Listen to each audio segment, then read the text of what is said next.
నమస్తే. Welcome to Telugu రాజ్యం. నేను శిరీష. భరద్వాజ్ గారు ఉన్నారు. నమస్తే సార్. నమస్తే.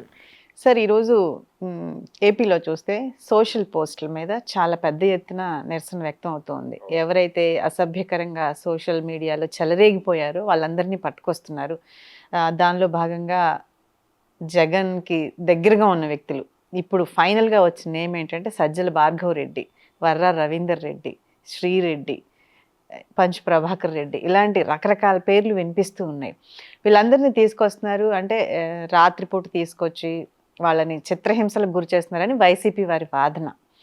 వీళ్ళు అసలు లేరు, కావాలని టీడీపీ వాళ్ళే వాళ్ళని అట్లా ఫేక్ పోస్టులతో వీళ్ళు ఫేక్ ఐడీలు క్రియేట్ చేసి పెట్టించారని కూడా చెప్తున్నారు. దీనిపై జగన్మోహన్ రెడ్డి గారు డిఎస్పీలకి, ఎస్పీలకి వాళ్ళకి వార్నింగ్ కూడా ఇస్తున్నారు. అంటే వచ్చే ప్రభుత్వం మాదే, మీరు ఎక్కడున్నా రిటైర్ అయిపోయినా సరే తీసుకొచ్చి మేము మీ మీద చేస్తాము అని చెప్పి. ఎలా చూడొచ్చు సార్ దీన్ని? అంటే ఎలా ఉంటుందంటే మీ పొరుగు చేయి తీయండి, మా ఎడం చేయి పెడతాం అన్నట్టుగా తయారైంది పరిస్థితి. కారణం ఏంటంటే ఒకవైపు రాజకీయ కక్ష సాధింపు చర్యలతో వీళ్ళందరినీ అరెస్టులు చేస్తున్నారని చెప్తోంది వైసీపీని. ఆల్రెడీ ఒక ఓదార్పు యాత్ర జరిగింది గుంటూరు జైలుకి. అరెస్ట్ అయినటువంటి వాళ్ళని పరామర్శించడానికి అంబటి రాంబాబు అలాగే పేర్ని నాని గారు వెళ్ళి మాట్లాడొచ్చు, బయటకు వచ్చి ప్రెస్ మీట్ పెట్టారు. అయితే ఇక్కడ చూడాల్సింది ఏంటంటే ప్రతి రాజకీయ పార్టీకి సోషల్ మీడియా సైన్యం ఉంది. వీళ్ళు ఏదో స్వచ్ఛందంగా పార్టీ మీద అభిమానంతో వచ్చిన వాళ్ళ సంఖ్య కంటే కూడా డబ్బులకు పనిచేస్తున్న వాళ్ళ సంఖ్య అధికంగా ఉంది. వీళ్ళు కేవలం ఆంధ్రప్రదేశ్లోనూ తెలంగాణలో మాత్రమే లేరు, విదేశాల్లో కూడా ఉన్నారు. వీళ్ళందరికీ పేమెంట్స్ పెడుతున్నాయి. ఒక రకంగా వీళ్ళందరూ జీతానికి పనిచేస్తున్న వాళ్ళందరూ కూడా టార్గెట్ చేస్తున్నారు. అంటే ఇప్పుడు రాజకీయాలు ఎలా మారిపోయినాయంటే బ్రాండింగ్ పాలిటిక్స్ నడుస్తున్నాయి. ఎవరినైనా ఒక వ్యక్తిని నాశనం చేయాలంటే బ్రాండ్ చేయాలి, బ్రాండ్ చేసి ఆ బ్రాండ్ని ప్రమోట్ చేయాలి. ఈ బ్రాండింగ్ పాలిటిక్స్ వలన దెబ్బతిన్నటువంటి అంటే ఒకే పద్ధతిలో ఇద్దరు నాయకుల్ని ఈ బ్రాండింగ్ ద్వారా దెబ్బతీసినటువంటి ఒక సందర్భం చూస్తే మనకు అర్థమవుతుంది. అంటే రాహుల్ గాంధీని అలాగే లోకేష్ని పప్పు అని బ్రాండ్ చేయటం వెనకాల కొన్ని కోట్ల రూపాయలు ఖర్చు పెట్టారు. దీన్ని చూస్తే మనకు అర్థమైపోతుంది బ్రాండింగ్ ఏం జరుగుతోంది అనేది. అంటే ప్రతి ఒక్కరిని బ్రాండింగ్ చేయడానికి ఈ సోషల్ మీడియా సైన్యం పనిచేస్తుంది. వేరే వేరే రాష్ట్రాల నుంచి పెద్ద క్యాడర్ని తీసుకొచ్చి కూడా సెక్షన్లు నడిపించారు సార్. గత గవర్నమెంట్లలో కూడా మనం చూస్తే అది నడుస్తుంది. వీళ్ళు రోజుకి కనీసం 2-3 పుకార్లు పుట్టిస్తారు. పుకారు యుద్ధం అనేదే చేస్తున్నారు వీళ్ళు. అన్ని రాజకీయ పార్టీలు అదే చేస్తున్నాయి. ఈ రోజుకు 2-3 పుకార్లు పుట్టించడం, స్పెక్యులేషన్స్. ఈ మధ్యకాలంలో ఒక స్పెక్యులేషన్ ఆధారంగా ఒక ముఖ్యమంత్రి గారు ఒక ప్రకటన చేసేసాడు. అది స్పెక్యులేషన్ అనే విషయం ఆయన స్పృహలో లేదు ఆ టైంలో. ఆయన నిజం అనుకున్నాడు. అది ఎవరో కాదు, తెలంగాణ ముఖ్యమంత్రి రేవంత్ రెడ్డి గారే. 2 ప్రకటనలు అలాగే ఇచ్చాడు ఆయన. 2 మీడియా ఛానల్స్లో వచ్చినటువంటి 2 కథనాలు విని ఆయన ప్రకటనలు చేసి దానికి అధికార ముద్ర వేశాడు. అంటే ఒకటి, జగన్మోహన్ రెడ్డి అసెంబ్లీ పదవికి రిజైన్ చేయబోతున్నాడు, కడప పార్లమెంట్ నుంచి పోటీ చేయబోతున్నాడు అని ఒక స్పెక్యులేటివ్ స్టోరీ వచ్చింది ఓ పత్రికలో. దాని ఆధారంగా ఈయన ఒక ప్రకటన చేశాడు. షర్మిలను కడప నుంచి నిలబెట్టి నేను డోర్ టు డోర్ క్యాంపెయిన్ చేసి గెలిపించుకుంటాను అని. ఏమాత్రమైనా ఆలోచించాలి కదా ఆ కథ ఎలా పుట్టింది అనేది. ఆలోచించలేదు. ఆయన ఆవేశంతో ఆ మాట అనేశాడు. అలాగే బీఆర్ఎస్ పార్టీ ఇంకొక వారం రోజుల్లో బీజేపీలో చేరిపోతుంది అని ఇంకొక స్పెక్యులేటివ్ స్టోరీ ఇంకొక ఛానల్లో ఎక్కడో టెలికాస్ట్ అయింది. దాన్ని ఈయన ప్రకటించాడు బయటికి. ఆ తర్వాత అర్థమైంది ఆయనకి ఇవన్నీ స్పెక్యులేటివ్ స్టోరీస్, వీటి మీద వెళ్తే మన క్రెడిబిలిటీ దెబ్బతింటుంది అని. ఇలా పుకారు యుద్ధం, వదంతి యుద్ధం అనేది జరుగుతోంది ప్రపంచంలో. అది త్రూ సోషల్ మీడియా జరుగుతోంది. దానికి కొన్ని కోట్ల రూపాయలు ఖర్చు పెడుతున్నారు ఆ అన్ని పార్టీల వాళ్ళు. చాలామంది ఆ ఏరియాలో ఉపాధి పొందుతున్నారు. కాబట్టి ఇప్పుడు గుంటూరు జైల్లో వీళ్ళు పరామర్శించింది కూడా ఎంప్లాయీస్నే మేజర్గా, అందులో నిజామాబాద్ వాళ్ళు కూడా ఉన్నారు. ఇది ఒక విచిత్రమైన పరిస్థితి. నిజానికి సీరియస్గా సజ్జల భార్గవరెడ్డి మరొకళ్ళు లోపలికి వెళ్ళలేదు, ఇంకా వెళ్ళాల్సి ఉన్నారు వీళ్ళు.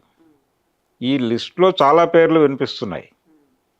అంటే సోషల్ మీడియాలో పోస్టులు పెట్టిన వాళ్ళందరినీ టార్గెట్ చేస్తున్నామని చెబుతూ ఈ దాడులు జరుగుతున్నాయి. కానీ ఈ తరహా ప్రయత్నాలు అటునుంచి కూడా జరిగినాయి, తెలుగుదేశం వైపు నుంచి కూడా జరిగినాయి. అంటే ఇది తప్పని ఎవరు అనుకోవడం లేదు. ఇప్పుడు భారతి గారి మీద కూడా కొన్ని దారుణమైన ప్రకటనలు దొర్లినాయి. మరి వాళ్ళని కూడా అరెస్ట్ చేసేస్తే ఈ అకౌంట్లో ఒక సమన్యాయం జరిగినట్టుగా అనుకుంటుంది ప్రపంచం. కానీ ప్రభుత్వం అలా చేస్తుందా అనేది అనుమానమే. ఇప్పుడు రామ్ గోపాల్ వర్మ అరెస్ట్ అయిపోతాడు అనేది వినిపిస్తున్న మాట. పోసానిది 2 రోజుల నుంచి నడుస్తోంది. అవునండి. పోసాని అరెస్ట్ అయిపోతాడు, వర్మ అరెస్ట్ అయిపోతాడు అని మాట్లాడుతున్నారు. అయితే వీళ్ళందరినీ తీసుకెళ్ళి వీళ్ళ మీద కేసులు పెట్టి, అంటే ఈ కేసులు నిలబడతాయా కోర్టులో అనేది వేరే గొడవ. వీళ్ళు అరెస్ట్ అవుతారు, బెయిల్ తీసుకుని బయటకు వచ్చేస్తారు. బయటకు వచ్చిన తర్వాత విచారణకు హాజరవుతూ ఉంటారు. వాయిదాలు అవి ఎప్పటికి తేలుతాయో తెలియదు. సోషల్ మీడియాలో ఆల్రెడీ వర్మ అరెస్ట్ అయిపోయాడని, ఆయన్ని ఇంట్రాగేషన్లో పోలీసులు కొట్టేస్తున్నారని కూడా థంబ్నెయిల్స్ పెట్టి వార్తలు సర్క్యులేట్ చేస్తున్నారు. ఆయన ఇంకా అరెస్ట్ కాలేదు, ఉన్నాడు సేఫ్గానే. పోసాని కూడా అరెస్ట్ కాలేదు. అవును, నిన్ను కూడా ఒక ఇంటర్వ్యూ ఇచ్చారు సార్. అవును, అరెస్ట్ అయిపోయానని అనుకుంటారేమో అనుకుని ఆయన మీడియా ముందుకు వచ్చి మాట్లాడాడు, నేను ఉన్నాను అని. అలాగే సజ్జల భార్గవరెడ్డి, ఆయన కోసం వేట మొదలైంది అంటున్నారు. ఆయన ఎక్కువ టైం హైదరాబాద్లోనే గడుపుతున్నాడు. వీళ్ళందరినీ గైడ్ చేసినటువంటి ఫోర్సెస్ ఉన్నాయి కొన్ని. అందులో కొంతమంది అమెరికాలో ఉన్నారు. వాళ్ళని వెనక్కి పిలిపించే ప్రయత్నం జరుగుతోంది అని వినిపిస్తున్న మాట.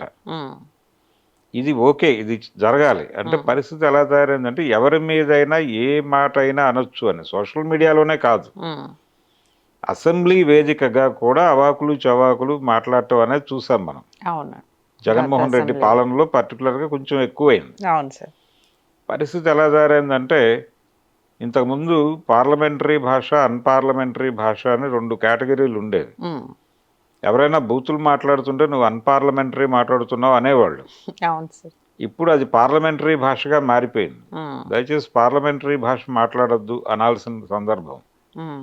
ఇది ఎక్కడి దాకా వెళ్ళిందంటే పర్సనల్ ఏరియాలోకి వచ్చేసి అక్రమ సంబంధాల మీద గొడవ చేయటం, ఆడవాళ్ళని టార్గెట్ చేయటం, అలాగే పెళ్లిళ్ళని టార్గెట్ చేయటం. పవన్ కళ్యాణ్ని పదే పదే సాక్షాత్తు ముఖ్యమంత్రి ఆయన పెళ్లిళ్ళ ప్రస్తావన చేయటం బహిరంగ వేదికల మీద. నిజానికి ఎవరు కేసు పెట్టలేదు ఆ రోజున. ఆయన చాలా స్పష్టంగా ఈ పెళ్లిళ్ళ గురించి మాట్లాడటం ద్వారా 2 ఉల్లంఘనలు చేశాడు రాజ్యాంగ పదవిలో ఉండి. ఒకటి, రాజ్యాంగం కల్పించినటువంటి వ్యక్తి స్వేచ్ఛకి వ్యతిరేకంగా మాట్లాడాడు ఆయన. మాట్లాడటంతో పాటు విడాకుల చట్టం ఉంది ఇక్కడ, ఆ చట్టాన్ని అగౌరవపరిచాడు ఆయన. అందుకని కేసు పెట్టచ్చు ఆయన మీద, జగన్మోహన్ రెడ్డి మీద. కానీ ఎవరు ఎందుకనో ముందుకు వెళ్ళలేదు ఆ రోజు. అదొకటి బుక్ చేయొచ్చు ఆయన మీద. తరచూ ప్రసంగించేవాడు ఆయన, అంటే నైతిక కోణంలో లాక్కొచ్చేవాడు దాన్ని. మీరు పదవిలో ఉన్నదేమో రాజ్యాంగ పదవిలో ఉన్నారు, మీరు దానిలో నైతిక కోణం మాట్లాడితే ఎలా కుదురుతుంది? మీరు కాన్స్టిట్యూషనల్గా మాట్లాడాలి, చట్టానికి లోబడి మాట్లాడాలి, చట్టాన్ని అగౌరవపరిచేలాగా మాట్లాడకూడదు. కానీ ఆయన మాట్లాడాడు. ఇలాంటి రకరకాల అంశాల మీద అసెంబ్లీలో మేము మాట్లాడలేదు అని చెప్తున్నారు. కానీ వాళ్ళు చంద్రబాబు గారి సతీమణి వ్యవహారం అసెంబ్లీలో ప్రస్తావనకు వచ్చింది. లైవ్లో చాలామంది చూశారు, నేను కూడా చూశాను. కాబట్టి మేము అసెంబ్లీలో అనలేదు, కావాలంటే మీరు రికార్డులు వెరిఫై చేసుకోండి అంటున్నారు ఆయన. లేదు, అసెంబ్లీలో దాని తాలూకా ప్రస్తావన సూక్ష్మంగా జరిగిన మాట వాస్తవం. దాన్ని బయట విస్తారంగా మాట్లాడారు. ఆ మాట అంగీకరించడానికి సిద్ధంగా లేరు వాళ్ళు. దాని మీద ఒకటి కేసులు పెట్టాలి. కాబట్టి అనేక ఉన్నాయి చుట్టూ. కేవలం తెలుగుదేశం పార్టీ కార్యాలయం మీద దాడి చేయటం అనేది ఒకటే కాదు. ఈ పర్సనల్ దాడుల మీద కూడా రియాక్షన్ ఉండాలి. దీంతో పాటు భారతికి రిలేషన్స్ అంటగడుతూ సర్క్యులేట్ అయినటువంటి వార్తల మీద కూడా ఫోకస్ పెట్టాల్సినటువంటి అవసరం ఉంది. అంటే ఇన్ టోటల్ మీరు పర్సనల్ ఏరియాకి వెళ్ళకండి, వెళ్ళకుండా విధానాల మీద మాట్లాడండి. షర్మిల గారి మీద కూడా అందరి మీద, అవునండి, ఎవరూ అతీతం కాదు. ఎవరినైనా సరే పర్సనల్ లైఫ్లోకి వెళ్ళి దాడి చేస్తే నోరు మూస్తారు అనేది వాళ్ళకి. శ్రీరెడ్డి బహిరంగంగా వీడియోస్ పోస్ట్ చేసింది సార్ అవును. షర్మిల గారి మీద, ఆమె పెళ్ళిళ్ళ మీద, ఆమె నడుస్తున్న లైఫ్ మీద, అవును. విజయలక్ష్మి గారి మీద రకరకాలుగా ఇవన్నీ కన్సిడరేషన్లో తీసుకొని ఒక సీరియస్ యాక్షన్ జరగాలి. అంటే ఎక్కడైనా సరే విధానపరమైన విభేదాలు ఉంటే దాని గురించి డిస్కస్ చేయండి, తప్పేం కాదు అది. కానీ పర్సనల్ లైఫ్లోకి వెళ్ళేటువంటి అవకాశం ఎవరికీ లేదు. కానీ వెళ్ళిపోతున్నారు వీళ్ళు. వెళ్ళిపోయి వాళ్ళు ఎప్పుడూ హై స్కూల్ డేస్లో రాసిన ప్రేమలేఖల గురించి కూడా మాట్లాడే పరిస్థితికి వెళ్ళిపోయారు. ఇది దుర్మార్గం. దీని మీద ఈ యాక్షన్ జరగటం అనేది మంచిదే. రెండోది, చాలామంది అంటే సినిమాలు కూడా తీస్తారు. ఈసారి లాస్ట్ ఎలక్షన్లో కనిపించిన విచిత్రం ఏమిటంటే అధికార పార్టీ నుంచి కొన్ని సినిమాలు వచ్చాయి ప్రతిపక్ష నేతల్ని టార్గెట్ చేస్తూ, ప్రతిపక్షం నుంచి కూడా అధికార పక్షాన్ని టార్గెట్ చేస్తూ సినిమాలు వచ్చినాయి. ఒక సినిమా యుద్ధం నడిచింది. ఆ సినిమాల్లో కూడా పర్సనల్ క్యారెక్టర్లను రెడిక్యూల్ చేశారు. 2 చోట్ల జరిగింది అది. అంటే తెలుగుదేశం శిబిరాల నుంచి వచ్చినటువంటి రాజధాని ఫైల్స్ కావచ్చు, మరో సినిమా కావచ్చు, వాటిలో జగన్ని వాళ్ళు పోర్ట్రేట్ చేసినటువంటి పద్ధతి, అలాగే వర్మ గారు తీసిన సినిమాల్లో చంద్రబాబుని, లోకేష్ని ఆయన పోర్ట్రేట్ చేసినటువంటి పద్ధతి పెద్ద భిన్నంగా ఏమీ లేవు. అందరూ ఒకే ఏరియాలో కొట్టుకుంటున్నారు. కాబట్టి ఒక కామన్ సూత్రాలు కొన్ని తీసుకుని వీళ్ళందరి మీద కేసులు పెట్టాల్సినటువంటి అవసరం అయితే ఉంది. Thank you sir. Thank you. Please do subscribe to Telugu Rajyam channel. Please do subscribe to Telugu Rajyam channel. Please do subscribe to Telugu Rajyam channel. Hi అండి, నేను మీ ఆర్పీని, నెల్లూరు పెద్దారెడ్డి చేపల పులుసు ఓనర్ని. మీరు తెలుగు రాజ్యం అనే ఈ యూట్యూబ్ ఛానల్ సబ్స్క్రైబ్ చేసుకుని మంచి మంచి వీడియోలతో వస్తారు. Thank you so much. Hi people, I'm Sonakshi Verma and you please watch Telugu Rajyam and please subscribe to the channel.